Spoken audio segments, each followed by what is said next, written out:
ಬಿಸಿ ಅಕ್ಕಿ ರೊಟ್ಟಿ ಚಟ್ನಿ ಅಂತಂದರೆ ಯಾರಿಗೆ ಇಷ್ಟ ಆಗಲ್ಲ ಹೇಳಿ, ಎಲ್ರಿಗೂ ಕೂಡ ತುಂಬಾ ಇಷ್ಟ. ಅಕ್ಕಿ ರೊಟ್ಟಿ ಒಬ್ಬೊಬ್ಬರು ಒಂದೊಂದು ರೀತಿ ಮಾಡ್ತಾ ಇರ್ತಾರೆ. ನಾನು ಈ ರೀತಿ ಮಾಡಿದ್ದು ಫಸ್ಟ್ ಟೈಮು, ತುಂಬಾ ಚೆನ್ನಾಗಿ ಬಂತು, ಟೇಸ್ಟ್ ಕೂಡ ಚೆನ್ನಾಗಿತ್ತು. ನೀವು ಯಾವ ರೀತಿ ಮಾಡ್ತೀರಾ ಅಂತ ಕಮೆಂಟ್ ಮೂಲಕ ತಿಳಿಸಿ. ಇವಾಗ ನಾನು ಈ ಅಕ್ಕಿ ರೊಟ್ಟಿ ಹೇಗೆ ಮಾಡಿದೆ ಅಂತ ನೋಡೋಣ ಬನ್ನಿ.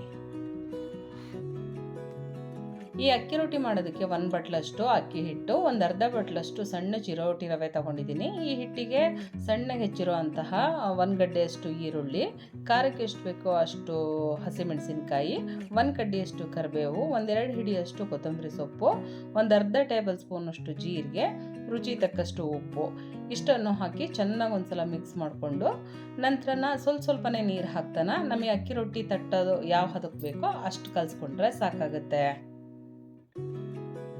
ಸಾಮಾನ್ಯವಾಗಿ ನಮ್ಮ ಕಡೆ ಪ್ಲೇನ್ ಅಕ್ಕಿ ರೊಟ್ಟಿನೇ ಹೆಚ್ಚಾಗಿ ಮಾಡ್ತಾ ಇರ್ತಾರೆ. ಈ ಅಕ್ಕಿ ರೊಟ್ಟಿಲೇ 2 ಥರ ಮಾಡ್ತಾರೆ. ಒಂದು ಅನ್ನ ಹಾಕಿ ಮಾಡೋಂತಹ ಕೈ ರೊಟ್ಟಿ, ನೀವು ನೋಡಿರ್ಬೋದು ಮಲೆನಾಡು ಕಡೆ ಅಕ್ಕಿ ರೊಟ್ಟಿ ಅಂತ ಹೇಳ್ತಾರೆ. ಇನ್ನೊಂದು ಕುದಿಯ ನೀರಿಗೆ ಹಿಟ್ಟನ್ನು ಹಾಕಿ ಚೆನ್ನಾಗಿ ಮುದ್ದೆ ಥರ ತಿರುಗಿಸಿ ಅದರಲ್ಲಿ ಮಾಡೋವಂತಹ ಅಕ್ಕಿ ರೊಟ್ಟಿ. ಎರಡೂ ಕೂಡ ಚೆನ್ನಾಗಿರುತ್ತೆ. ಈ ಥರ ಡೈರೆಕ್ಟಾಗಿ ಹಿಟ್ಟು ಹಾಕಿ ಮಾಡೋವಂತಹ ಅಕ್ಕಿ ರೊಟ್ಟಿ ತುಂಬಾ ಕಡಿಮೆ. ನಾನು ಕೂಡ ಫಸ್ಟ್ ಟೈಮ್ ಮಾಡಿದ್ದು, ತುಂಬಾ ಚೆನ್ನಾಗಿತ್ತು. ಬಿಸಿಯಾಗಿರುವಾಗ ಸ್ವಲ್ಪ ಸಾಫ್ಟ್ ಆಗಿರುತ್ತೆ, ಆರಿದ ನಂತರ ಸ್ವಲ್ಪ ಗಟ್ಟಿ ಅಂತ ಅನ್ನಿಸ್ತು.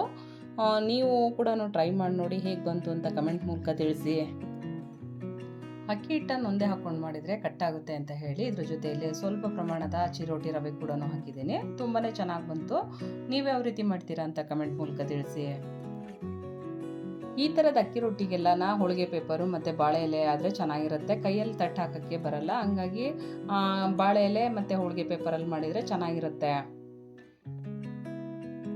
ಈ ರೊಟ್ಟಿ ತಟ್ಟಿದ ಮೇಲೆ ನಾವು ಮಾಮೂಲಿಯಾಗಿ ರೊಟ್ಟಿ ಹೇಗೆ ಬೇಯಿಸ್ಕೊಳ್ತೀವೋ ಅದೇ ರೀತಿ ಸ್ವಲ್ಪ ಹಂಚಿಗೆ ಎಣ್ಣೆ ಹಾಕಿ ರೊಟ್ಟಿನ ಈ ರೀತಿ ಹಾಕ್ಕೊಂಡು ನಂತರ ಮೇಲೊಂಚೂರು ಎಣ್ಣೆ ಹಾಕಿ ತಿರುಗಿಸಿ ಚೆನ್ನಾಗಿ ಬೇಯಿಸ್ಕೊಂಡ್ರೆ ಅಕ್ಕಿ ರೊಟ್ಟಿ ರೆಡಿ ಆಗುತ್ತೆ.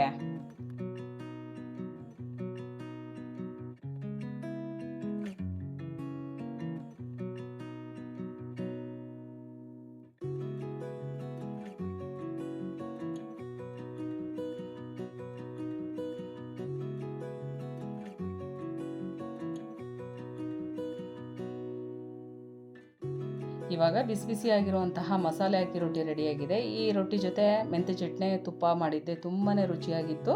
ಕಾಯಿ ಚಟ್ನಿ ಕೂಡ ತುಂಬಾ ಚೆನ್ನಾಗಿರುತ್ತೆ. ಬೆಳಗ್ಗೆ ತಿಂಡಿಗಾಗಲಿ ಸಂಜೆ ಸ್ನ್ಯಾಕ್ಸ್ ಟೈಮಿಗಾಗಲಿ ತುಂಬಾ ರುಚಿಯಾಗಿರುತ್ತೆ ಈ ರೊಟ್ಟಿ. ಎಲ್ಲರೂ ಕೂಡ ಟ್ರೈ ಮಾಡ್ತೀರಾ ಅಂತ ಅಂದ್ಕೊಂಡಿದ್ದೀನಿ. ಇವತ್ತಿನ ರೆಸಿಪಿ ನಿಮ್ಮೆಲ್ಲರಿಗೂ ಇಷ್ಟ ಆಗಿದೆ ಅಂತ ಅಂದ್ಕೊಂಡಿದ್ದೀನಿ. ಇವತ್ತಿನ ರೆಸಿಪಿ ನಿಮಗೆ ಇಷ್ಟ ಆಯಿತು ಅಂದರೆ ಒಂದು ಲೈಕ್ ಕೊಡಿ, ಶೇರ್ ಮಾಡಿ, ಕಮೆಂಟ್ ಹಾಕಿ, ವೇದಜನನಿ ಚಾನಲ್ಗೆ ಸಬ್ಸ್ಕ್ರೈಬ್ ಆಗಿ ಅಂತ ಕೇಳ್ತಾ thank you. Bye. Thank you for watching.